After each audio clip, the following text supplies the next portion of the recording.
салом дӯстон, дар рӯзае ки футболи клубӣ ба таътил рафтааст, мо ҳам камтар фориғ шудаем. Бозии тимҳои мунтахаб ва як нафари алоҳида бо номи Криштиану Роналдо намегузорад ки аз ҳад зиёд дам гирем ва бояд аз қаҳрамониҳои нави ӯ гап занем. Футболбози португалӣ дар бозии дуюм бо тими Босния Герцеговина ҳам гол зад ва ин дафъа ду карад, яъне дубл ба номи Роналдо навишта шуд. Баъди ӯ се маротибаи дигар бозингарони Португалия дар рӯзаи босниёро рахна карданд. Чунин ба назар мерасад ки Криш дар ин сину сол даҳони онҳоеро баста истодааст ки мегӯянд Роналдо ба тими мунтахаб халал ворид мекунад ва ӯ одами зиёдатӣ аст. Ин барони мотиватсия дода истодааст ва кумири миллионҳо аз нав ҷавон мешавад. Бо ин голҳо Роналдо як рекорди дигарро гузошт ки шояд садсолаҳо касе нав карда натонад. Футболбози португалӣ дар марҳилаи интихобии ҷоми Аврупо 40 гол зад. Ҳамчунин Роналдо беҳтарин бомбардир дар тамоми таърихи ин мусобиқа ба ҳисоб меравад. ҷолиб ин ки ӯ тамоми медалҳои ин мусобиқаро дорад. Тилло дар соли 2016, нуқра 2004 ва биринҷӣ дар соли 2012. Шои Лигаи Чемпионҳо ва ҷоми Аврупо. Бо ин хабари хуш видеои имрӯзаро оғоз мекунем. Лайки қиматбои худро гузоред. Ин барои хубтар паҳн шудани видео ба дигарон кӯмак мекунад. Дӯстон, тамошои бозиҳои мунтахабҳоро бо сарпарасти видеои мо ширкати Якекс бозам ҷолибтар гардонед. Дар он ҷо регистратсияи осон, пур кардани маблағ аз тамоми гӯшаву канори дунё, вале аз ҳам муҳим бонус то ҳаҷми $100 дар аввалин пардохт бо промокоди AMG 0777 ссилкаи бозӣ дар комментарияи ин видео. Лерои Сане метавонад ба Премер-лигаи Англия баргардад. Дастаи Ливерпул талоши онро дорад ки ин бозингарро ба сафи худ хонад. Гап сари он меравад ки Муҳаммад Салоҳ эҳтимолан аз дастаи Ливерпул меравад. Арабҳо кӯшишҳои ҷалб кардани ин бозингарро кам накарда баръакс зиёд мекунанд. Аз ин рӯ мерсиядиҳо мехоҳанд Санеро дар мавқеи Салоҳ истифода баранд то сифатан бозии дастаи кишвари Англия дар канори рости ҳамла паст нашавад. Вақти охир дастаи кишвари Англия ба ин футболбози олмонӣ таваҷҷӯҳи хос дорад. Чунин диққати мерсиядиҳо пас аз равзанаи хариду фурӯши тобистона пайдо шудааст. Қаблан вақт гуфта мешуд ки мюнхениҳо омода ҳастанд то бо Лерой шартномаи навро имзо кунанд ва аммо бо гузораи вақт ҳамаи чиз тағйир ёфт. Дигар дастаи Бавария дар мавриди шартномаи нави Сане сухан накарда истодааст. Қарордоди кунунии бозингари олмонӣ бо Бавария соли 2025 ба анҷом мерасад. То он замон вақт албатта зиёд аст, вале Сане аллакай норозигиҳои худро баён мекунад. Дар мавсими гузашта ин ба натиҷаҳои заифи Сане пас аз ҷоми ҷаҳон рабт дошт. Дар ин мавсим мавқеи Сане дар Мюнхен беҳтар менамояд. Зери роҳбарии Тухел ин футболбоз пайваста ба майдон ворид мегардад ва натиҷаам нишон медиҳад. Ӯ то ҳамин дам дар Бундеслига дар мавсими ҷорӣ аллакай 6 гол дорад. Ин дар ҳолест ки бозингари мазкур дар тамоми мавсими гузашта танҳо 8 гол зада буд. Агар Ал-Иттиҳод ба ҷалб кардани Салоҳ комёб шавад, пас Ливерпул метавонад тобистони оянда ба футболбози олмонӣ пешниҳоди ҳамкорӣ кунад. То он вақт муҳлати қарордоди Сане танҳо як соли дигар боқӣ мемонад ва нархашам шояд арзонтар шавад. Агар зимистон Сане ба Англия омадан розӣ шавад, дар ин сурат Ливерпул ҳатто омодааст ки рекорди трансферии худро тағйир диҳад. То ин дам он ба номи Ван Дейк аст ки бо нархи 84,6 миллион евро аз Саутгемптон харид карда шуд. Мейсон Гринвудро бо сабаби суду судбозӣ аз МЮ ронданд. Агар касе хабар надошта бошад, ин футболбоз ба дастаи Хетафе равон карда шуд. ӯ дар он ҷо дар аренда бозӣ мекунад.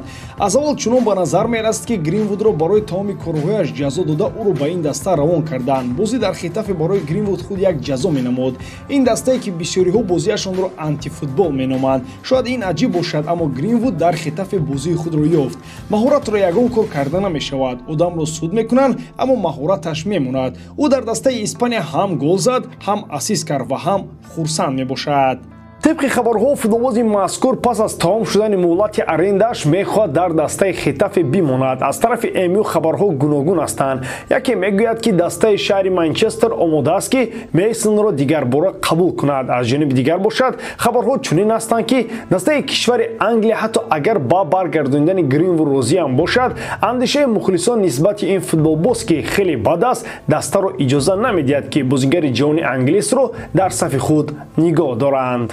Модрич метавонад моҳи январ аз Реал Мадрид биравад. Ин рӯз дер ё зуд фаро мерасад. Ҳамаи чӣ оғозу анҷом дорад. Барои Модричам анҷоми кораш дар дастаи шаҳри Мадрид наздик омадааст. Бозингари хорватӣ метавонад моҳи январ хоҳиш кунад ки ӯро аз сафи ин тим ҷавоб бидиҳанд. Ӯ аз роҳбарияти Реал бо эҳтимоли ғолиб хоҳиш хоҳад кард ки ӯро ба бозор бароранд. Ҳама аз мавқеи ӯ дар ҳайати асосӣ вобастагӣ хоҳад дошт. Дар мавсими ҷорӣ Модрич 66% бозиҳоро ҳамчун бозингари ҳайати захиравӣ оғоз кардааст. Ӯ аз нигоҳи дарёфти вақти бозӣ байни бозингарони Реал Мадрид танҳо нафари 15 мебошад. Дастҳои MLS ва Осиё бо диққат ҷараёни корро нигоҳ доранд. ҳар вақте ки Реал Мадрид каме нишон диҳад ки омодаи фурӯши Модрич аст, пас дастҳои арабӣ барои харидани нимҳиматгари 38 сола дар навбат хоҳанд истод. Баҳори соли гузашта Лука қарордодашро бо Реал Мадрид имзо кард. Он вақт Модрич нимҳиматгари асосии дастаи шона буд, вале ҳамакнун ҷавонон оҳиста-оҳиста бозингари хорватиро аз саф берун карда истоданд. Дар замони паузаҳо барои бозиҳои тимҳои мунтахаби роҳбарияти Реал бояд сари ин масъала ҷиддӣ андеша кунад. Месси туби тиллоро мегирад. Дар ин бора ҳамакнун тамоми расонаҳои машҳуртарини олам садо медиҳанд. Тибқи хабарҳо ба Лео Месси аллакай хабар доданд ки омодагиҳои худро бинад. Аслан ин ба соли гузашта хеле писанд аст. Он ҷо ҳатто тақрибан як моҳ пеш аз маросими ҷоизаспорӣ ба Месси хабар доданд ки ӯ соҳиби туби тилло мешавад. Худи Лео дар ин бора то ҳол ҳеҷ чиз нагуфтааст ва албатта агар гӯядам суханҳои мисли он ки ман намедонам туби тиллоро кӣ мегирад, инро овоздиҳи муайян месозад, хоҳам буд.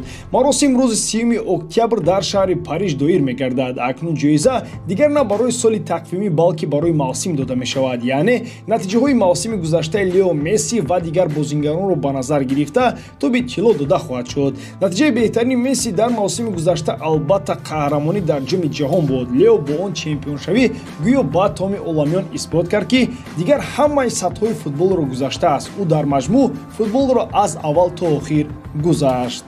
Айни замон Месси 7 туби тилло дорад ва ин 8-тумаш хоҳад буд. Бозингари Аргентинӣ ҳеҷ касро ба худ наздик намемонад. Баъди ӯ Роналдо аст ки дар ҳисобаш 5 туби тилло дорад. Рақиби асосии Лео дар роҳи гирифтани ҷоизаи бонуфсарини инфиродӣ Эрлинг Холланд аз Манчестер Сити мебошад. Футболбози норвегӣ требл гирифт, Лигаи чемпионҳоро ба даст овард, қаҳрамони Англия шуд ва дар баробари ин дар ҷоми Англия пирӯзӣ ба даст овард. Тарафдорони Месси мегӯянд ки Лео дар қаҳрамони Аргентина нақши муҳимтарин дорад, аммо Холланд дар бозиҳои муҳимтарин ягон кори фоиданок накард. Баҳсҳо дар ин бора метавонанд хеле зиёд бошанд ва онҳо пас аз маросим боз бештар мешаванд. Аммо ҳақиқат ҳамин аст ки ҳарчи бештар маълумотҳо дар бораи туби навбатии тилло барои Месси ҳарф мезананд. Ба ҳамин тамом бори дорам ки эҷодкории ман ба шумо писанд меояд. Лайк, комментария ва дар канал обуна шуданро аз ёд набароред. Бо шумо мисли ҳар вақта Муҳаммад Гаиров. Хай бародарон, дар паноҳи Аллоҳ.